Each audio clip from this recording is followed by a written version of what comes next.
a lo mejor no es lo que a todos les parece, o sea, porque obviamente es difícil que el 100% de la gente esté de acuerdo, pero pues si es la mayoría la que piensa que esto es así, bueno, pues eso es lo que se respeta, eso es la mayoría, la voluntad de la mayoría. Pero cuando es una minoría la que se impone sobre la mayoría, pues ahí se acabó el asunto. O sea, y como eso podemos tomar muchos temas. Por ejemplo, ahorita está el proceso de elegir un nuevo constituyente en la Ciudad de México para elegirlo como un estado más de la República. ¿Quiénes están a cargo de ese proceso? Los partidos políticos. ¿Y la ciudadanía qué piensa? Pues no importa, porque no le van a preguntar. Ese es el problema, ¿no? Pero resulta que estos grupos van a gobernar sobre esa mayoría. Ahora, si fuera parejo, que dijeras, bueno, no, yo no tomo en cuenta tu opinión, pero tampoco te voy a cobrar impuestos. Ah, bueno, pues ahí estamos parejos, ¿no? El asunto es cuando dicen, bueno, no me interesa lo que opines, pero te voy a quitar impuestos. Entonces, oye, espérame. Entonces ya no estamos parejos, ¿no? ¿Por qué? Porque ¿por qué te tengo que pagar si no estás haciendo para lo que yo te contraté? Y lo peor es cuando ni siquiera te contraté, eso es, hasta coraje da, ¿no? O sea, yo ni siquiera te puse en ese cargo y aún así tú me estás imponiendo tus reglas. Entonces, eso es parte de lo que estamos viviendo ahorita con un proceso de descomposición en nuestro país, en la parte política, que tiene que ver totalmente con los procesos electorales a los cuales nosotros, bueno, estamos sometidos y que vienen ya podridos desde la raíz. O sea, nuestro aparato político y electoral en México es un árbol viejo que está infectado. Entonces, obviamente, cada cosecha pues está dando frutos podridos. ¿Y qué es lo que estamos haciendo? O sea, yo creo que este ejemplo nos va a ayudar a visualizarlo. A nosotros, bueno, yo cuando menos, yo nunca he sembrado un árbol, pero tengo una idea así cuando menos muy básica de cómo funcionan los procesos naturales, igual que ustedes. Tenemos un árbol que tiene las raíces podridas y que está infectado y lo que ustedes quieran. Y obviamente está dando frutos podridos.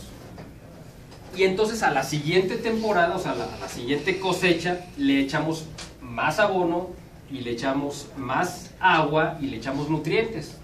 Entonces va a dar más frutos podridos. Ya no va a dar uno, ahora va a dar como 20, ¿no? ¿Por qué? Porque ya se nutrió esa raíz que tiene algo que está echándola a perder, y lo que estamos haciendo es fortaleciendo ese mal en lugar de combatirlo y decir, bueno, vamos a ver qué es lo que la está infectando.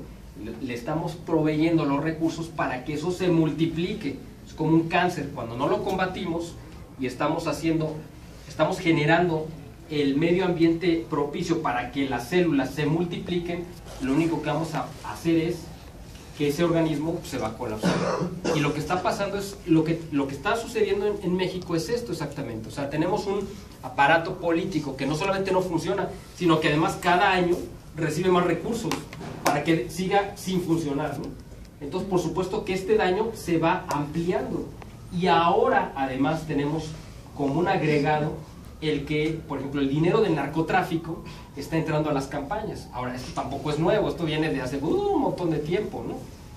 Sin embargo, es una realidad que ahorita además ya salió a la luz pública y que los políticos pues están igual de frescos. ¿Por qué? Porque saben que no hay ahorita algo que los pueda tirar de su silla. O sea, ese es el asunto, ese es el problema, ¿no? Les voy a poner un ejemplo que a lo mejor ustedes van a decir, a ver, espérame, ¿qué tiene que ver? Bueno, está totalmente relacionado con esto, pero además tiene que ver con una cuestión de mercadotecnia, y además es histórico, ¿eh? Me imagino que todos ustedes supieron que en los años 20 y 30 en Estados Unidos estaba prohibido el comercio del alcohol. No sé si lo sabían. Sí. Bueno, estaba prohibido, o sea, no se podía vender, era clandestino, todo, cualquier bebida alcohólica. Entonces obviamente eso dio pie a que se dieran un montón de estrategias para que la gente hiciera alcohol en su casa y lo vendiera de forma clandestina y una serie de cosas.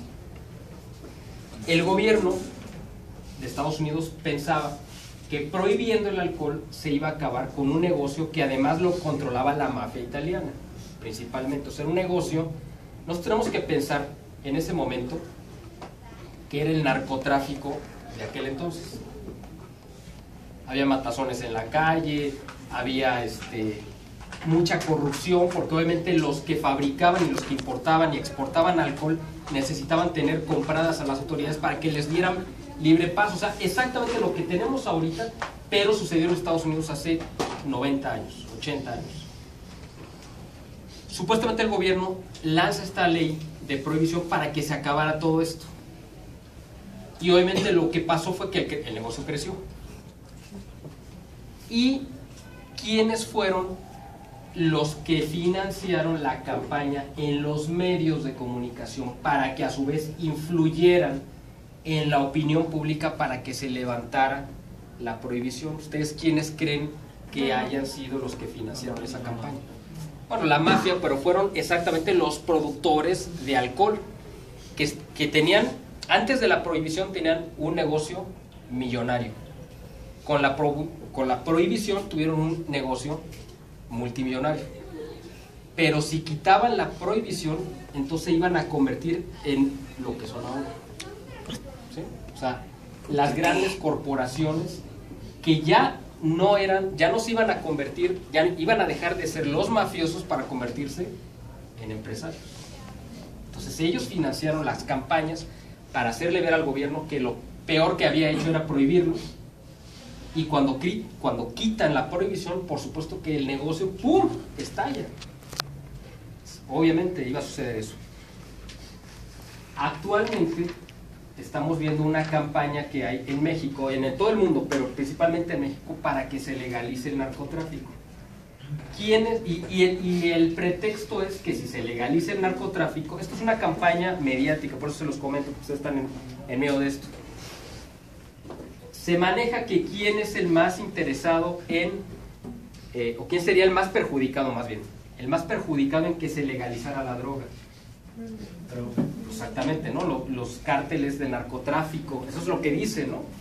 La realidad es que por supuesto que no sería eso, en lo absoluto. ¿Por qué? Porque vamos a pensar, de cada dólar de ganancia, no de ganancia, de cada dólar que se obtiene con la venta de droga, más o menos, estoy hablando de porcentajes que no son exactos, se destina, por ejemplo, un 20% a comprar autoridades, o sea, lo que es la corrupción. Otro 20% más o menos a seguridad, o sea, pagar a los pistoleros y lo que ya sabemos. Luego, otro 20% se destina en las rutas, o sea, en abrir los caminos necesarios para hacer llegar el producto al consumidor final. Otro 20% más o menos se destina, eso estamos hablando a lo mejor en la parte de Estados Unidos y otra parte aquí en México. O sea, al final de cuentas, de cada dólar, la ganancia real que recibe en su bolsa el narcotraficante es un 20%, o a lo mejor menos, por dólar.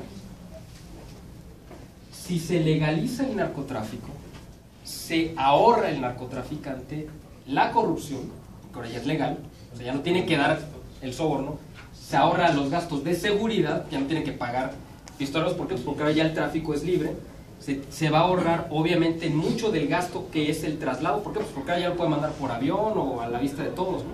Entonces, se va a convertir en un negocio mucho más grande de lo que es ahorita. Además, el costo de la droga va a bajar. ¿Por qué? Pues porque si yo necesitaba venderlo a dólar para obtener 20 centavos, solo lo puedo vender a 30 centavos o a 50 centavos y voy a tener de ganancia a lo mejor 40 centavos. O sea, lo vendo a la mitad y puedo ganar el doble. Entonces, ¿eso qué va a pasar? Pues que va a hacer que esto se generalice. Este ejemplo se los menciono porque es algo muy real con lo que estamos lidiando, pero además es parte del manejo que se utiliza, o sea, de cómo se manipula la opinión pública a través de campañas de medios y de campañas de manejo de la opinión pública para hacer creer a la gente algo que no es verdad. Esto es exactamente las mismas estrategias que utilizan muchos de las campañas políticas y es exactamente lo mismo que utilizan muchos de los líderes religiosos. O sea, te dicen algo que no es verdad, que tú lo vas a creer y entonces caes en su juego. Básicamente, bueno, creo que ya llegamos al... Bueno, Tenemos todavía 15 minutos. ok, son los últimos 15, creo que más o menos hemos ido a buen paso. Esto es el panorama que yo les quería presentar, creo que les quedó, espero que les haya quedado más o menos una idea de qué es el poder que tienen ustedes en sus manos, porque además es un poder, el poder ustedes hacer cambiar la opinión y la voluntad de la gente a través de la mercadotecnia, ya sea política, ya sea religiosa o ya sea de productos, o sea, publicitaria, es un poder. Es un poder que también implica una responsabilidad. Y ahí es donde llegamos a ese punto, donde ustedes van a tener que tomar la decisión de qué van a hacer con ese poder. Porque ustedes tienen en sus manos un arma, de veras, que puede ser de destrucción masiva o todo lo contrario. O sea, si ustedes le llevan a la gente algo, ya sea una idea o un proyecto o un producto que les va a servir para mejorar su vida, ustedes van a hacer un beneficio muy grande. Pero si por el contrario, sabiendo ustedes que tienen en sus manos algo que a la gente le va a perjudicar, pero tienen la habilidad para hacer que esa gente les crea, ustedes son responsables también de esa otra parte. O sea, del perjuicio que va a tener esa gente, ustedes son cómplices, o que ustedes digan, bueno, pues el que lo hizo fue él, yo no tengo nada que ver con la fabricación del producto, yo no tengo nada que ver con que ese candidato los haya engañado. Sí, pero tú fuiste el medio por el cual esa idea o ese producto fue aceptado por la gente, porque la gente creyó en ti. ¿Por qué? Pues porque a lo mejor tú eres muy hábil para hacerlo.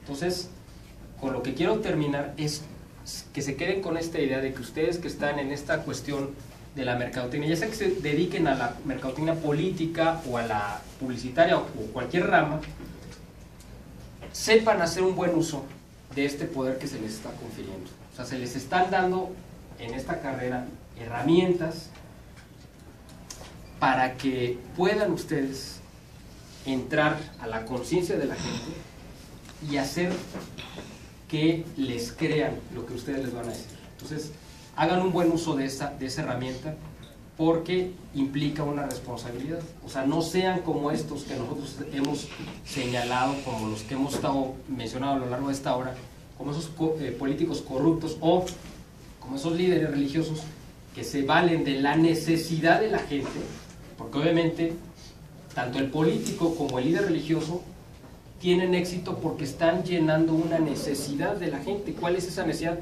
Puede ser una necesidad espiritual, una necesidad material. O sea, la gente vota por alguien pues porque ya no quiere vivir en las condiciones en las que está, simple y sencillamente.